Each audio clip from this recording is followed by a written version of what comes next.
Let's make charred corn, halloumi and mango salad with creamy yogurt dressing.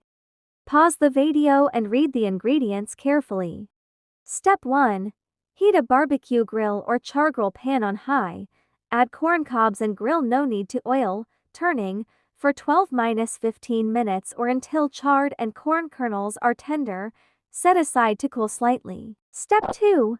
Meanwhile, to make the tangy yogurt dressing, place yogurt, oil, lemon juice, mint and cumin in a bowl, stir to combine, season and set aside. Step 3. Pat halloumi dry with a paper towel. Heat oil in a nonstick frying pan over medium heat. Add the halloumi and cook for 1–2 minutes each side or until golden. Transfer to a plate. Step 4. Use a sharp knife to cut down the length of each corn cob, close to the core, to remove the kernels. Transfer to a large bowl. Add the halloumi, cucumber, mango, shallot, parsley and mint. Season, gently toss to combine. Transfer to a large serving plate. Drizzle with dressing and serve.